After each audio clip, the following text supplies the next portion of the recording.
Amazing. Hello, lovelies. Welcome back to today's episode. And into today's episode, we've got a lovely journalist, Florence, and she's going to be working. She actually works for the Daily Mirror. Is that correct? Yes, that is correct. Hi, guys. Hi. So Florence is going to actually be asking us some questions the other way around, but it's a little campaign we're doing for Young Girls vs. Cancer. That's it. All right, awesome. So let's crack on then. Thank you, Florence. Amazing. Firstly, I'd like to obviously ask the question: how would you describe yourself? I guess before the diagnosis, or how life was before the diagnosis. As a very extrovert, I love sports. I think I'm pretty much the same, except for the fact that I went through cancer, but everything else seems pretty much the same. Obviously, I was younger. I had different interests in like other younger child things, but I think my main interest as a person were pretty much the same. Like I was very active, like sports and all. What was your favorite sport? Swimming. Oh, okay. You didn't start swimming at 4, though. No, at 4 I did run. No, I did running leagues. No, you did football. Football? Did I? She was too young. She doesn't remember. It's all right. I did a little bit of football, apparently. I remember doing those swimming at the age of 5 or 6. Yeah. Amazing. You need to teach us to swim because I can't swim at all. No. It's shameful. Yes. She's good. She'll teach you. Good swimmer? Yeah. Michael Phelps? I don't know who he is. Work in progress. Oh, amazing. So, what signs were there, I guess, before the diagnosis that you were feeling during before to the lead up to the diagnosis? I was feeling very I had a lot of bone pain. At first, I just started to get a lot of. I just wasn't feeling 100%. Then I started to sweat in my sleep and vomiting and just not feeling 100%. And I just kept getting really bad back pain, bone pain. I say, Mum, my back really hurts. And then one day we were driving to school.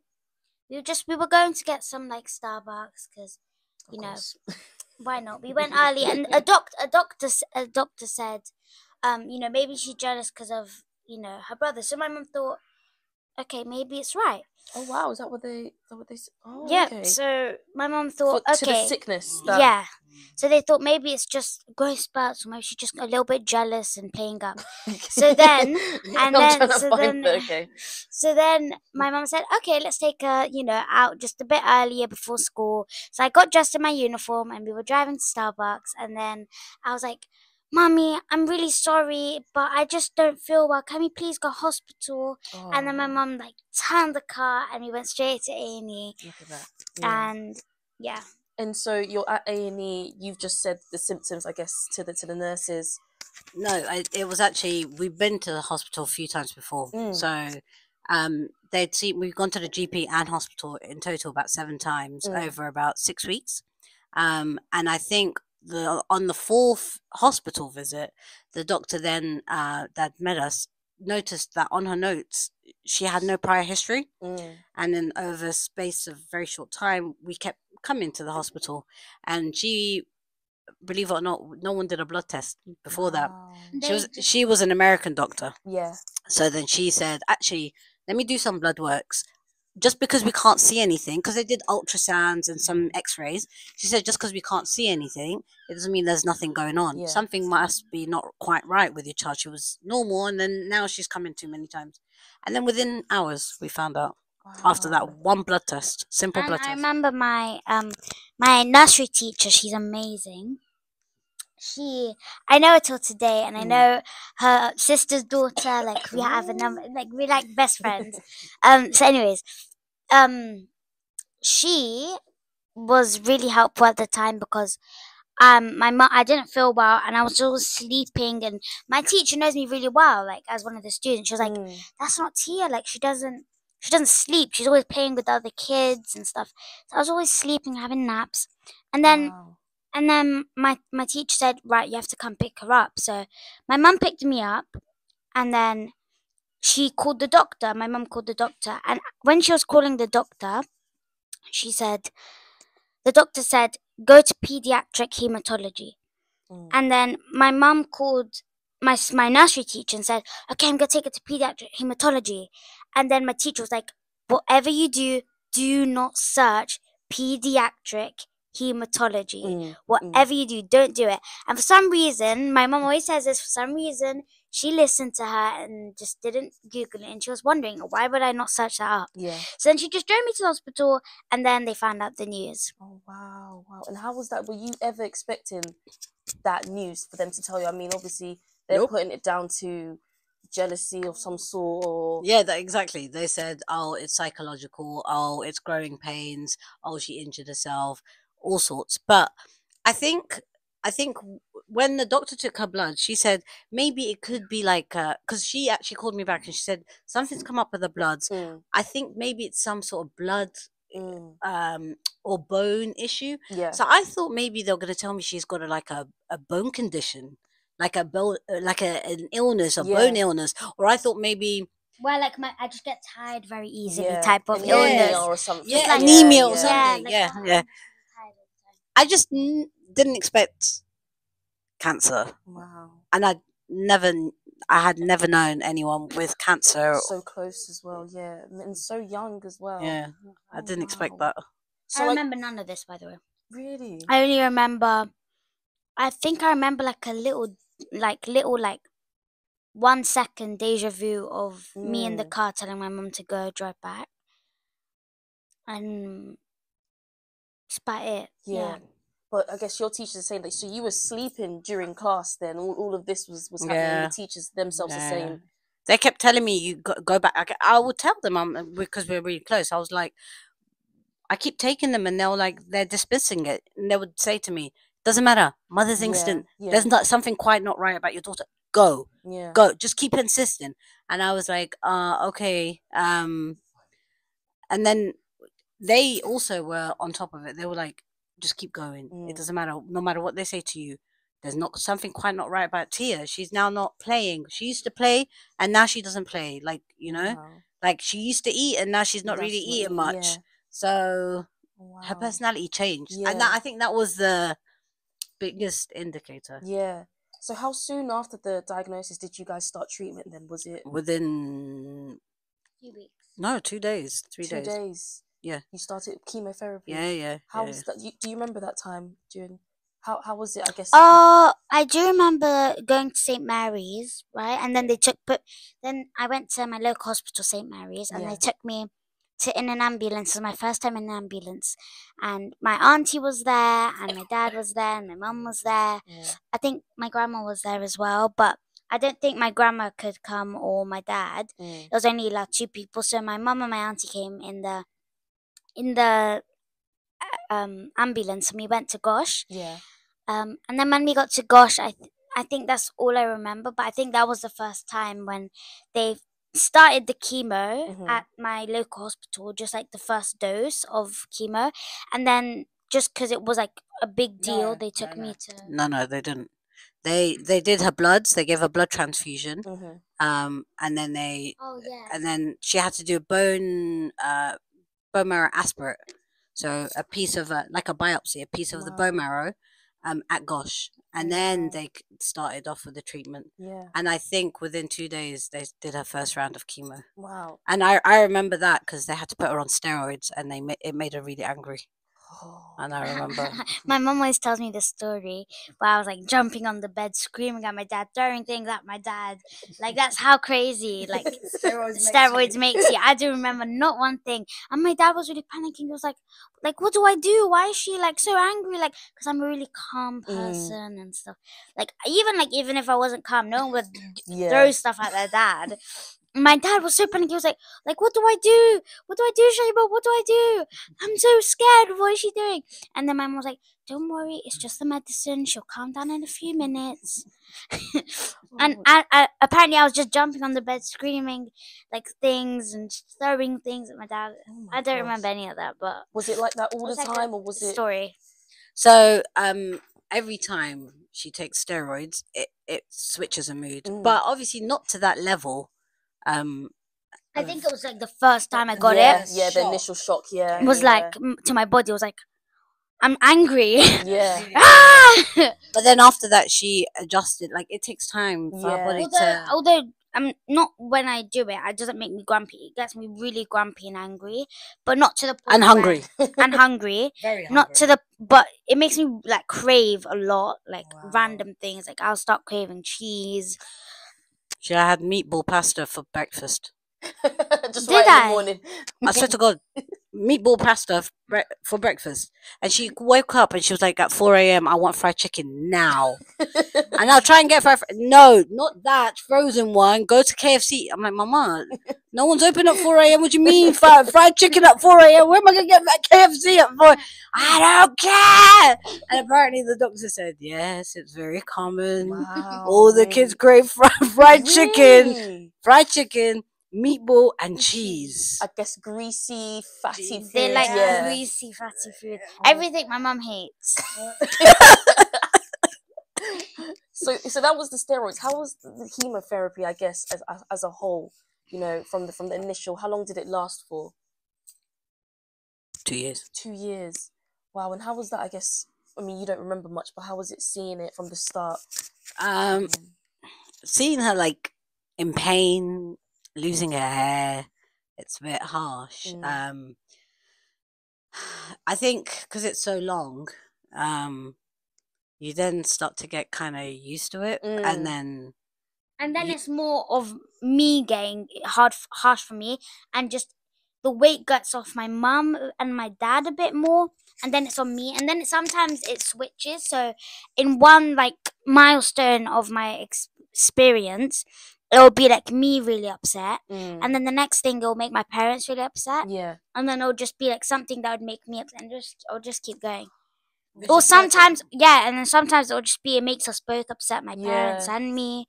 It changes your mood, I guess, because it's like, you know, you want to still enjoy life and do it, but then you think about, you know, what you're going through, and it's like you get sad, but then you think, do you know what, I can't be sad forever, let me be happy. I guess it was that kind of No, I think initially we were upset when we used to see her like putting a cannula in, and that used to really distress her, and she used to cry, and those moments, only those moments. Cannula is like so it's basically it's a really cool invention.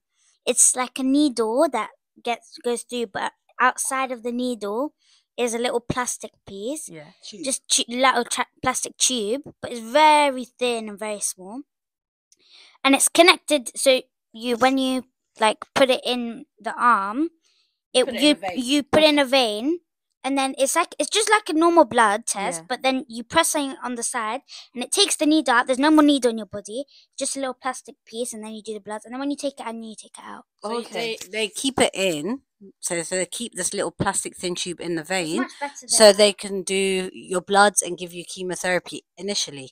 Until then, they insert an actual device inside the body, which is called a portacath. So it's an actual hard metallic thing that goes inside in your side, and then a long thin tube goes up the throat, up the collarbone, and down into the heart, the chamber of the heart. Sorry, my face is probably and it goes down to the chamber of heart, and then it's inside, so you don't see it, but there's a small device. So instead of this plastic tube, it's always sat in here, and it makes it easier because all they need to do is poke a little needle every time, and it's fixed because they have so much drugs to take. So you have to do a surgery, an operation to do it. Cream on it so you don't feel it, or it's when it goes in, it's like a little rubber plate, which is spongy, like It's kind of like not spongy. It's like rubber. It's literally rubber, but just safe for the body. Not got any toxics in it. And they do that to all the kids. They put that in. And then sometimes you have Hickman lines and picks.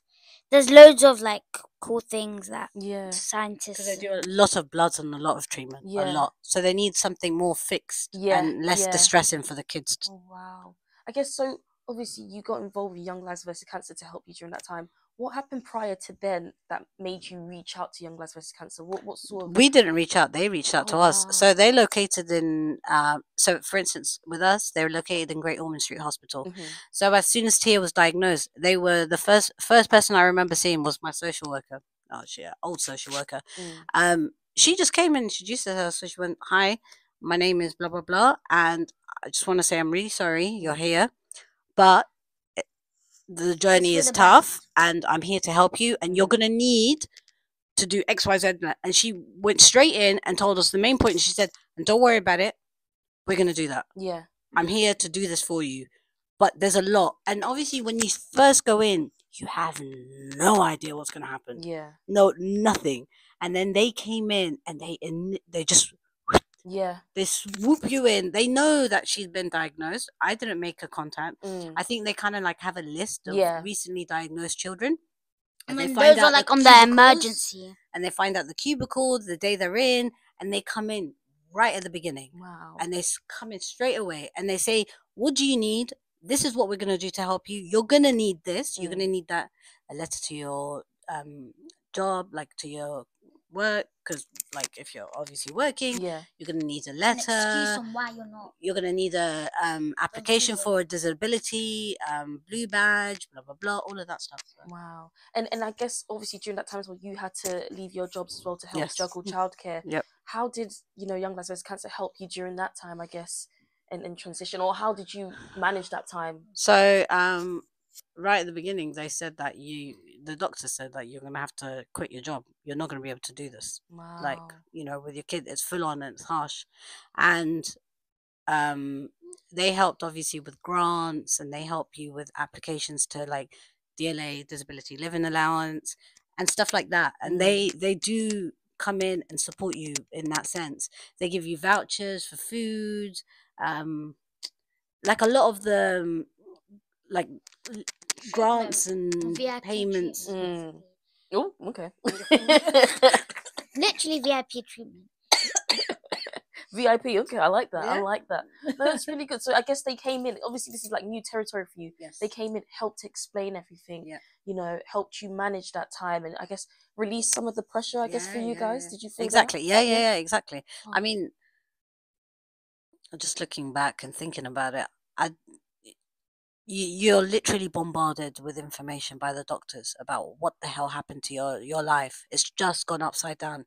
You went from an absolutely normal family doing normal things to your life being tipped upside down. And the amount of information that you're told about your child, this is the priority. Now, unfortunately, your rest of your family and the finances is almost secondary, and this is where they step in, because then they know that eventually when things calm down just a little bit, you're going to be like overwhelmed with responsibility of the rest of your family and finances. So that's when they step in. They step in right at the beginning because they know it's going to get bad. You just don't know that yet, but they're going to prepare you for it. Do you know what I mean? Yeah. If you don't mind me asking, what were you doing before that you left your job? Sure. So my husband was a visual merchandiser, and I was teaching at university for undergrads. Oh wow! How did you feel? I guess having to leave your job. I mean, obviously you'd have to care for T as well, but how was it for you? That harsh reality that this is going to be very long. I think my job kind of just went. We're sorry to hear and see you later kind of thing. Okay. I think they thought they were being generous by giving me a month extra pay, but they kind of said, "You need to do what you need to do. Yeah, Good luck." Yeah. Okay, that's right. Fine. And I was like, "Oh, okay, thank you." And was that easy? Okay, well, I didn't say I was leaving, but yeah. but okay. Don't waste your time. Just go. Yeah. Okay. And I obviously. You're not your mind's not in the right place. Like, you're not gonna fight that fight, are you? Yeah, like it's just like whatever. Bigger battles. And then my husband's the same thing. There's no way work was gonna give him the flexibility to be with him. And then because I got another kid, obviously special need, it's just impossible to do. Yeah. So it's hard. How did you manage that time? Like, so you and your husband, I guess you're swapping, staying with Tia. Swapped, yeah. Wow. Was it every week? Every day. Every day. Okay. Every day. So mornings, I'd sleep with her, and then in the morning I'd leave her, then come see my son. Oh, and I didn't want to leave my mum at all. Oh. Like, I'd get so upset if I left my mum. Until this day, I still do. Not Dad? No? You didn't mind Dad leaving? I do like my dad. I love Daddy, but I get really upset when I leave Mum. Oh. We would swap. So my husband will come sit with her while I go see my son and drop him off to school in the morning. Because he has needs, special needs, he doesn't understand what's going on. So I would need to give him that routine. Yeah. And then in the hours that he's at school, I'd go back, sit with her, and her daddy would sit with her. And then we'll sit with her, and then I would go back, pick up my son for a few hours, put him to bed while her daddy sits with her. Then we swap. Then I go sleep with her, then he comes sleeps with the son, and then we swap again and do the morning routine. It's been so hard to like even manage. Juggle? Like I know. I don't know how I did it. Mentally, even just the exhaustion. Do you? Yeah. You're like a robot, though. I don't think you get used to it. Yeah, it just becomes life. Yeah. You literally like a lot of like Peter. I look back and I think, how on earth did I do that? Like that's insane. But then you do it for years. Like we had to do this for a long. We did this for 7 years nearly. Yeah. So 7 years. 7 years. Yeah. She relapsed twice. How was it relapsed? So was it sort of they came to you and said it's working, and then so they told us, oh, she's clean, no cancer, we're all good, all the treatment stopped, all the lines came out, no more drugs, living her life, everything's happy. Then she started to show signs, and because she still gets regular checkup, and then they did a blood. What was the first time when I relapsed? What were the signs? You were like shaking, and you kept saying your legs were hurting, and then suddenly she got back pain, and suddenly she got a temperature eventually, and there was no infection, just a really high temperature. That's when they found out on that admission. Okay. How many years after a year and a half after she completed her course of treatment. So it was a 2-year treatment. We did 2 years, then a year and a half without cancer, and then she relapsed in that year and a half. So then we repeated all over again, but this time they also introduced a new drug, immunotherapy. We did that.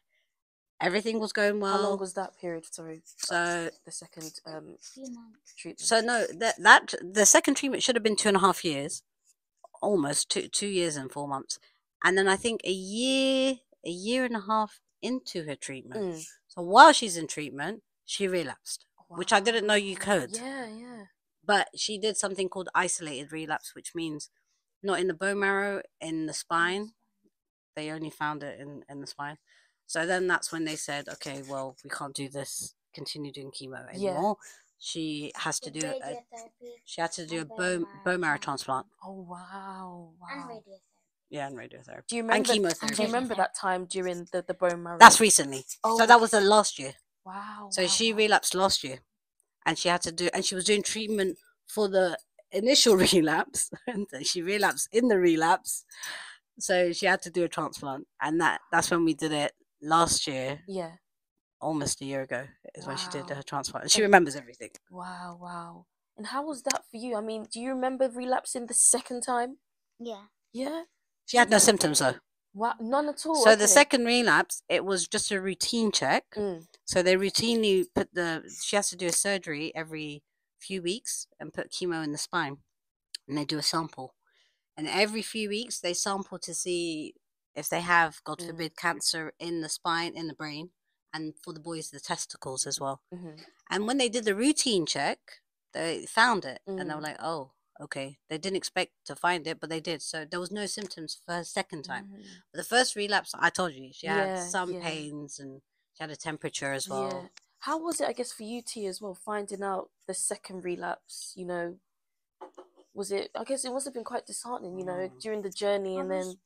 Yeah, I was very confused and angry and upset because I didn't know that cancer could come back. I thought, that was it. Yeah. But surprise, surprise. Oh, bless. How was it, I guess, for you as well? Because you're hearing this again, like, while I'm doing this treatment, you're telling me it's in the spine now. Like, you must be thinking, like, what is going on? I think it's probably, if there's worst nightmare, I was really close to the worst.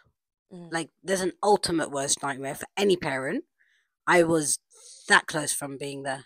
Wow. So it's the worst feeling I have ever encountered before. I don't wish What upon was worse, anyone. the first time round for you or the No, the second The relapse. second.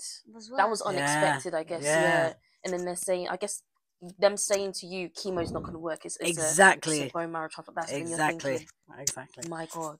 And the risks for bone marrow transplant is huge. Absolutely huge. Because, I mean, the outcome is great. Because there's been like a lot of fails for bone marrow transplant.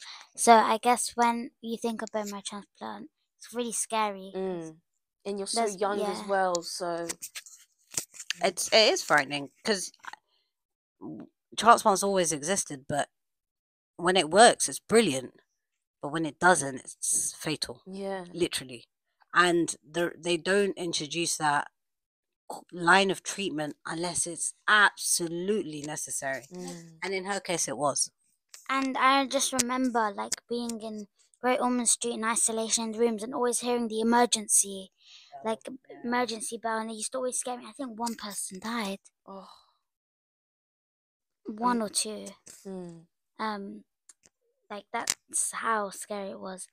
But I guess it can range from how healthy the child is as well. So definitely, yeah. Probably those children or that child wasn't the healthiest child, so that's probably why they had better risk. On. Do you also hear, I guess, people when they are all clear, do you hear the bell ringing as well? Yeah. How was that for you? I mean, because I spoke to someone the first time. Oh. So she did it the first time. Yeah. And we were really excited, and we rang the bell, and we read the poem, got the present, everyone clapped. So we experienced all of that lovely feelings. And then we did also our own little party, obviously, or friends and family. But now we just hear the bells go, and we get really happy for other people and really chuffed. Like, we wish all the kids ring the bells all the time. Definitely. So even a baby rang the bell. Like a newborn. It's really cute. He's just there like, yeah. Or he's just crying, yeah. And his daddy's ringing the bell. Oh, amazing. So how is the treatment going now? I guess what stage is it now? Do you go for regular checkups? Yes. So we go for regular checkups. She's on a little bit of medication.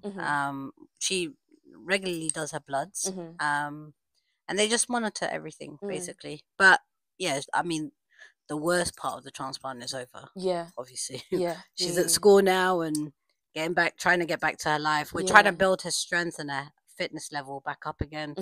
Everything's a work in progress, obviously. Yeah, definitely. How are you feeling, Tia? You feeling better? Yeah? Yeah. You loving like being back at school and seeing your friends again? I couldn't go to school for a long time. Long time. I mean, 7 years. Oh, that's so amazing. But I guess you're looking up now. I think, Yes. Is there any more chemo to do, or is God forbid, no. Yeah. Hopefully, no. When will you be able to get, I guess, the all clear and finally? That's a good question. I think I'm going to ask the doctors next week. I don't know, but I think they will continue to monitor.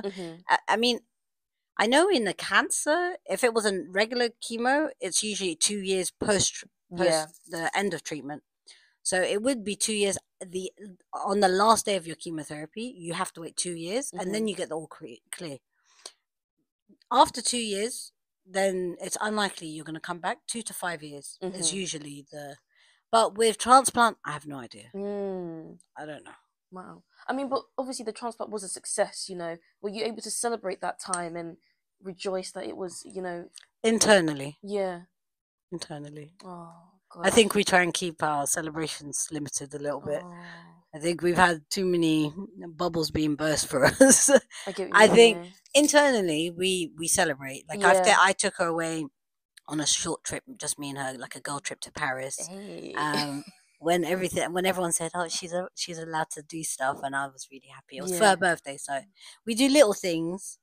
But without making it super obvious, like throwing a big party or like ringing the first the bell. time, I guess. Yeah. I think when you're stung once by a bee, you kind of like learn to keep a distance a little bit. That's really awful that it's kind of like that it's done that to you, that you've not able to like really celebrate like the fully. wins. Yeah. Sometimes I wish I could really celebrate. Yeah. You should jump around in the room, just play We music. do.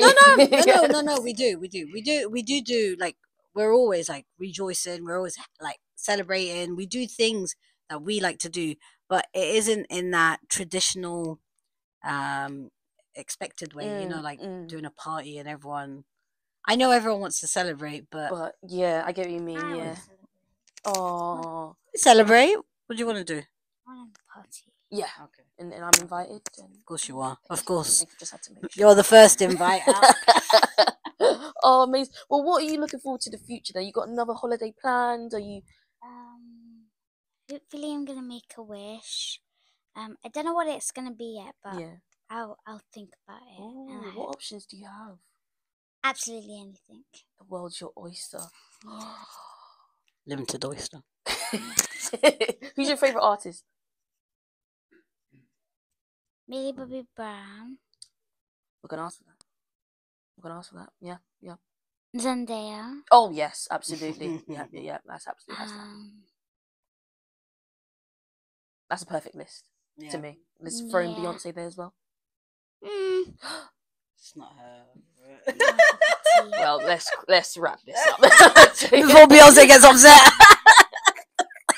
I'm joking. Oh, amazing. Well, thank you so much, guys, for speaking to me. So I really do hope that the journey is more positive and better. And you look really, really happy, honestly. And you're such a lovely girl, honestly. Thank you. Oh, Florence, thank you, Thank you, Florence. Thank you. So sweet, honestly. I mean, you couldn't tell anything. I mean, like, you just radiate so much good energy. So it's really, really good, honestly. And you're you're doing really, really You're well. really lovely. Oh my god, better than I could ever do. You make journalism seem so lovely. It's just like, I don't know why you guys have so much bad negativity, publicity. No, there's a few of us. We're pockets. Oh, amazing. Sorry, Ian. Oh, sorry, Phil. Sorry. They said Ian Volga was gonna.